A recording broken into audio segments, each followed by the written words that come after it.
I want කියන්නේ මට ඕන කියන එක. I want to meet you. මට ඔයාව මුණ ගැසෙන්න ඕන. හරිම සරලයිනේ නේද? I want to meet you. මට ඔයාව මුණ ගැහෙන්න ඕන. මතක තියාගන්න ක්‍රියාපද දෙකක් එකට සම්බන්ධ වෙනකොට අපි to කියන preposition එක ගන්නවා. want සහ meet කියන්නේ ක්‍රියාපද දෙකක්. ඒ දෙක සම්බන්ධ කරනකොට අපි to කියන preposition එක ගත්තා. I want to meet you. මට ඔයාව මුණ ගැහෙන්න ඕන. මට pizza එකක් order කරන්න ඕන. I want to order a pizza. I want to order a pizza. මට pizza එකක් order කරන්න ඕන. want සහ order කියන ක්‍රියාපද දෙක මැදට to කියන preposition එක දානවා. හරිම සරලයි නේද? ඔබ මේවා දන්නවා. I want to order a pizza. මට pizza එකක් order කරන්න ඕන. හරි. මේ කොහොමද මෙන්න මේක කියන්නේ? මට මගේ කොණ්ඩේ කපා ගන්න ඕන කියලා. හොඳට මතක තියාගන්න. අර දැන් අර ඉස්සෙල්ලා කීවා වගේ මේක ඔයා I want to cut my hair කීවොත් එහෙම සම්පූර්ණයෙන්ම වැරදි. I want to cut my hair කීවොත් ඒකේ තේරුම ඔයාටම ඔයාගේ කොණ්ඩේ කපා ගන්න ඕන කියන එක. දැන් සාමාන්‍යයෙන් අපි එහෙම කරන්නේ නැහැ නේද? නේද? ඔයාට පුළුවන් ද ඔයාගේ කොණ්ඩේ කපා ගන්න? You can't cut your hair by yourself. ඔයාටම ඔයාගේ කොණ්ඩේ කපා ගන්න බෑනේ නේ.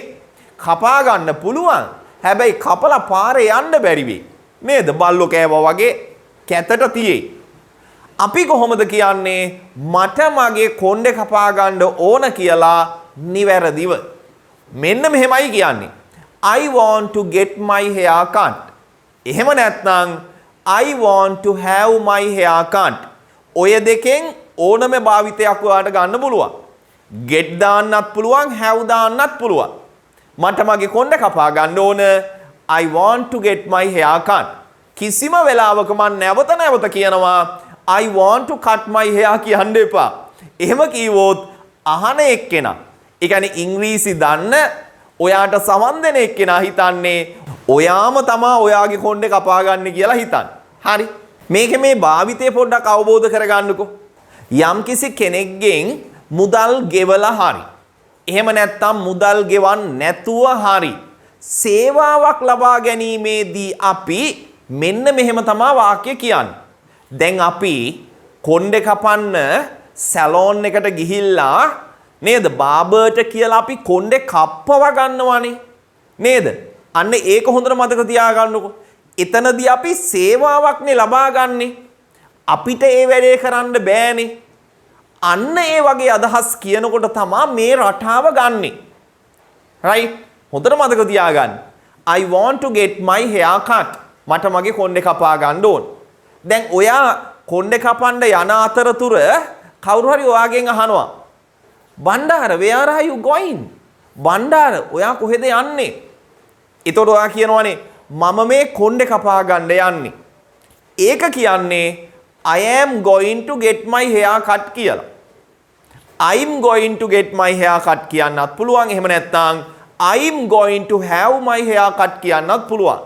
95%ක්ම දන්නේ ඔය අදහස කියන විදිහ. හරි හොඳට මතක තියාගන්න. තව උදාහරණයක් මම මෙන්න මෙහෙම ගන්නම්කෝ. තවත් හොඳට මේක අවබෝධ වෙන්න. මට මගේ කාර් එක සර්විස් කරගන්න ඕන. දැන් ඔයා කීවොත් I want to service my car කියලා ඒකෙන් අදහස් වෙන්නේ ඔයාම තමයි ඔයාගේ කාර් එක සර්විස් කරන්නේ. දැන් ඔයාට පුළුවන් ද කාර් එක සර්විස් කරන්න? ඒ අදාළ දේවල් තියනවද? ටූල්ස් එහෙම වීල්ස් ගලවලා එහෙම නේද? වැඩ ගොඩක් තියෙනවනේ. කාර් එකක් සර්විස් කරන්න ගියාම නේද? You can't do it. You have to go to the service station. ඔයාට සර්විස් ස්ටේෂන් එකකට ගිහිල්ලා මිකෑනික් කෙනෙක්ට කියලා කාර් එක සර්විස් කරව ගන්න ඕනනේ නේද? එතනදී නම් මුදලක් දීලා සර්විස් කරව ගන්න ඕන. අන්න ඒ නිසා අපි කොහොමද මේ අදහස කියන්නේ මට මගේ කාර් එක සර්විස් කරගන්න ඕන කියලා? ඔන්න හොඳට මතක තියාගන්න. I want to get my car serviced. I want to get my car serviced. එහෙම නැත්නම් I want to have my car serviced. අන්න එහෙම තමයි කියන්නේ. my කාට පස්සේ දැම්ම ක්‍රියාපදය past participle වෙන්න ඕන. අර I want to get my hair cut කියලා දැම්මේ. එතන cut කියන ක්‍රියාපදයේ past participle ස්වරූපය තමයි මම භාවිත කරේ. මෙතන service කියන ක්‍රියාපදයේ past participle ස්වරූපය තමයි මම භාවිත කරේ. I want to get my car serviced. මට මගේ කාර් එක සර්විස් කරගන්න ඕන. ඒ වගේ මෙහෙම කිව්වොත් මට මගේ කාර් එක සෝද ගන්න ඕන. හැබැයි ඔයා නෙවෙයි සෝදන්නේ කාට හරි කියලා සෝදව ගන්න ඕන. I want to get my car washed. එහෙම නැත්නම් I want to have my car washed. එහෙම කියන්න පුළුවන්. ඔයාම නම් සෝදන්නේ. ඔයාම නම් සෝදන්නේ ටැප් එකකට ගහලා හරි නේද? බටයක් අරගෙන තියෙන මොකක් හරි එකකින් ඔයාම නම් හොදන්නේ ඔයාට කියන්න පුළුවන්. I want to wash my car කියලා. ඔයාම නම් කරන්නේ. හරි. I want to wash my car. ඒකෙන් අදහස් කරන්නේ ඔයාම තමා කාර් එක සෝදන්නේ. හරි. ඔයාට කාර් එක සෝදව ගන්න ඕන නම් දැන් අපි සමහර වෙලාවට අපි හොදන්නේ නැහැනේ කාර් එක. නේද? ඔය සර්විස් කරන තැනකට ගිහිල්ලා කාර් වොෂ් කරන තැනකට ගිහිල්ලා කාර් එක සෝදව ගන්නවනේ නේද? ගොඩක් වෙලාවට. අන්න එහෙම කරනකොට අපි කියන්න ඕන කොහොමද? I want to get my car washed. එහෙම නැත්නම් I want to have my car washed කියලා. මේ භාවිතය ගොඩක් අය දන්නේ නැහැ. ඒ නිසායි මේ ක්ලාස් එක අතරතුර ඔයාට පොඩ්ඩක් කියලා දුන්නේ. මේකේ ස්ට්‍රක්චර් එකක් තියෙනවා, ග්‍රැමර් ස්ට්‍රක්චර් එකක් තියෙනවා.